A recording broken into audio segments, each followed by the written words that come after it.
What's up, it's Wills back with more Miata mods. Today we're going to be finishing up the front suspension. We're going to start off with replacing the front stock sway bar mounts with some heavy duty mounts from AWR Racing. The front sway bar mounts are the weakest point on the front suspension for NA and NB Miatas. The mounts get stressed and fatigued over time from hard driving since a lot of force is transferred into the mounts during cornering. Over time, this can cause the sway bar mounts to crack or even completely rip off the car. A common mod to mitigate this flex is to add these sway bar support blocks like these ones from Racing Beat. Here's a side-by-side comparing the stock mounts to the Racing Beat support blocks. You can see there still is some flex with the Racing Beat support blocks. My car originally came with these, but we're going to completely replace the stock mounts with some heavy-duty mounts from AWR Racing. The AWR mounts are made in the USA using laser cut and CNC folded steel. They're also powder coated in this super durable black finish. The design of these mounts are also much more rigid than the stock ones and will definitely not tear or ever need to be replaced once they're installed. They're almost twice as thick as the stock mounts. These will also improve the performance of the sway bars and stiffen up the chassis a bit as well. It will help distribute the load from the sway bar to the chassis better. You can also see that the AWR mounts are reinforced in a few places. On the bottom of the mount, where the sway bar mounts to the mount, it's reinforced with a plate of steel compared to the stock, which just has some threaded inserts. You can see that they're also boxed in for extra rigidity. Another difference between the AWR and the stock mount is that the AWR mounts have two different mounting positions for the sway bar. The smaller diameter holes that are closer together are for the OEM sway bar mounts. The larger diameter holes that are wider apart are for the AWR sway bar. The AWR sway bars are really nice, and I really want to upgrade to them one day. They're adjustable, they come with collars to help mitigate the lateral movement of the sway bar, and they also come with larger mounts with Zerk fittings for the bushings. For now, I will be reinstalling a Racing Beat sway bar onto my Miata. This was already on the car when I bought it, and the Racing Beat sway bar has been a proven go-to option in the Miata community. It's lighter and stiffer than the front OEM sway bar, so I'm just going to put it back on. And lastly, I got these used adjustable sway bar end links made by 949 Racing. These should be much better than my old beat-up OEM end links. Alright, let's go out to the car and start with removing the stock sway bar mounts.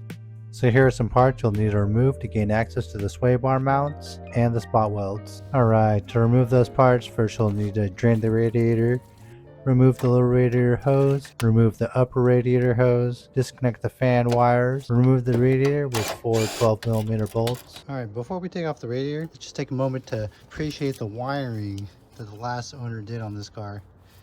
What is this? This is for the fan. What the hell were they thinking? Then you'll need to remove the two 10mm bolts holding on each radiator bracket. If you plan to keep your power steering, you may need to reroute these around the bracket, or you might need to route them back through the AWR mounts. The guide I found on AWR Racing shows that they just rerouted it. Once that's all removed, we'll be able to beginning to remove the stock sway bar mounts. So here's the tools you'll need. You'll need a spot weld drill bit, some rapid tap drill, 12mm, and a pry bar. Also, you'll need a punch and a hammer. So I'm going to be using some tapping fluid, so it'll hopefully prolong the life of my bit, and hopefully it'll help it cut better. So here's the stock brackets. They're held on by two 12mm bolts on each side and a spot weld. So what we're gonna have to do is remove these two 12mm bolts and drill out the spot weld. We should be able to pry it out with the pry bar. So here's the 4 spot welds. Drill out the drill out on each side of the mounts. All right, first we're gonna go ahead and hit the center of it with a punch. We can have a nice guide for the drill bit.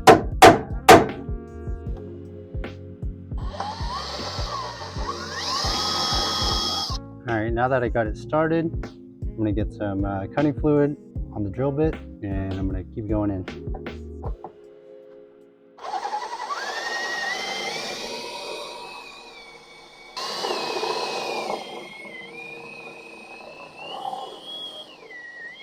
So you want to just go a little bit at a time. Try not to go too deep and cut into the frame.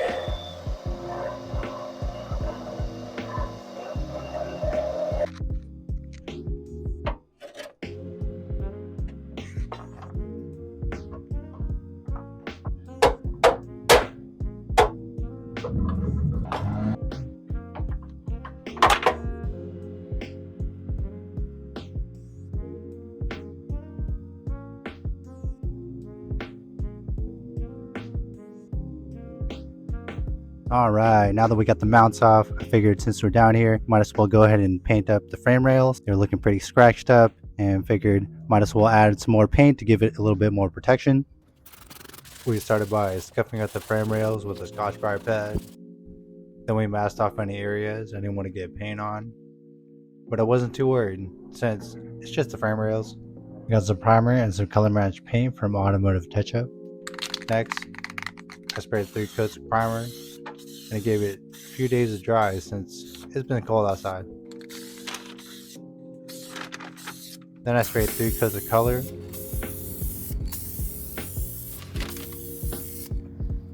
and finished up with 2 coats of clear.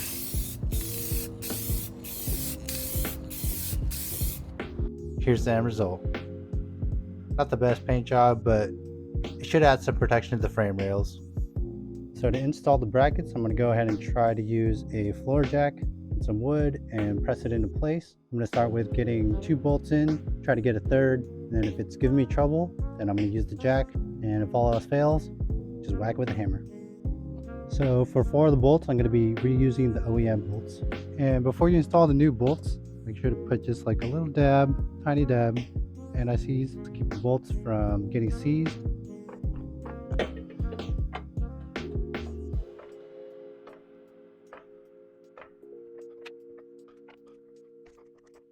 Alright, now that I got 2 bolts in on one side, I'm going to jack it up just right on this lip so I can hopefully push this up and get the other 2 in.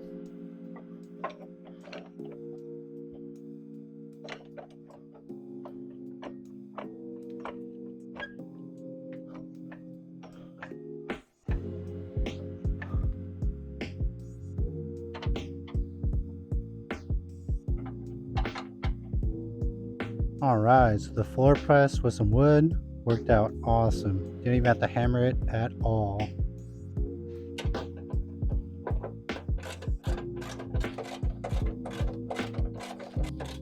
So you can see there's a little bit of a gap on the inside of the frame rail. So what I'm going to do is I'm going to tighten these in a star pattern. So starting with this one, then I'll go to this one, and then lastly this one. So I'll tighten it down slowly so it doesn't get too warped or anything. And for the AWR hardware, it's 13mm versus the stock one, which is 12.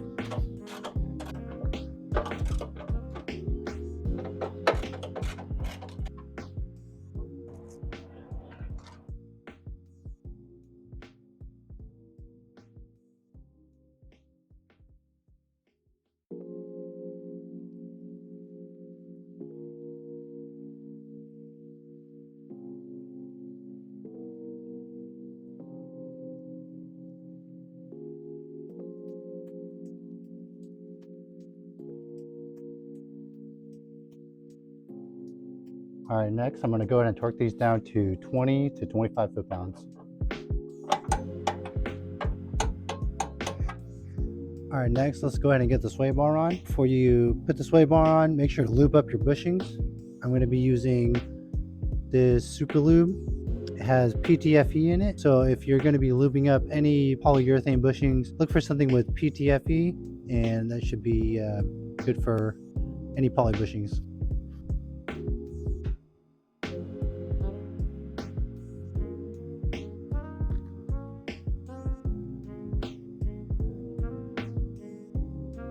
Alright, next, go ahead and get them on the sway bar, get the mounts on.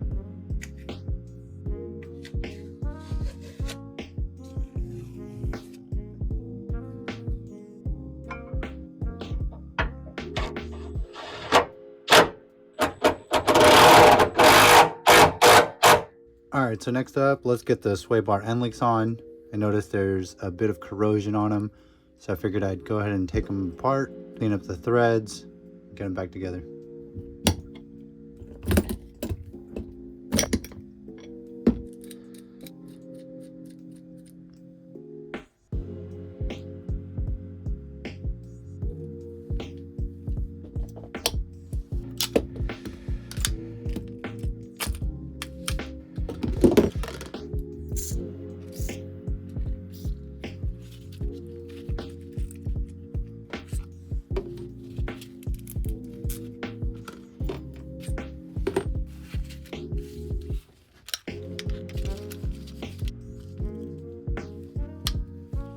As you can see, this one is pretty frozen on there.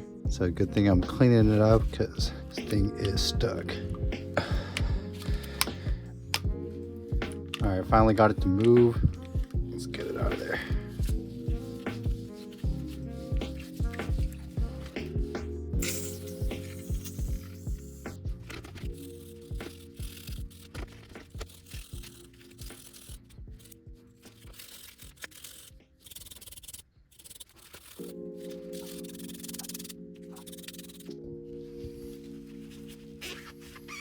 All right, cleaned off as much of the rust as I can. I'm just gonna hit it with the torch.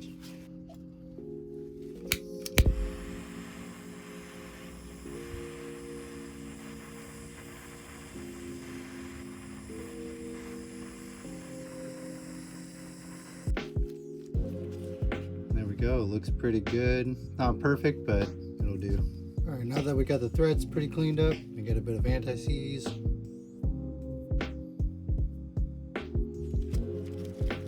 Get it back on.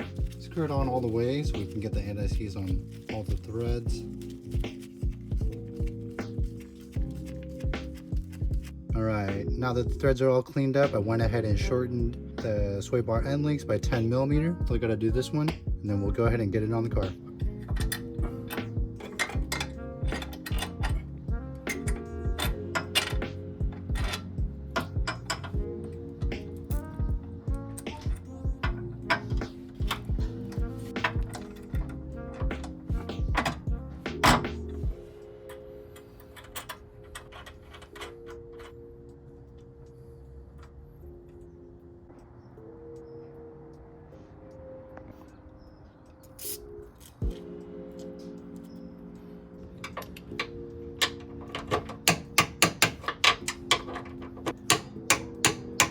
All right, so for now, I'm not gonna be setting the height of the sway bar end links. I'm gonna wait for the car to get back down on the ground and then set the sway bar end links. Pretty much when you set them up, what you wanna do is have one side in, you wanna get the bar parallel to the control arm. When the car is flat on the ground, you'll adjust one side until it's flat, and then the other side, you'll have to adjust it until this bolt goes in and out smoothly. Once again, for now, I'm not gonna do that.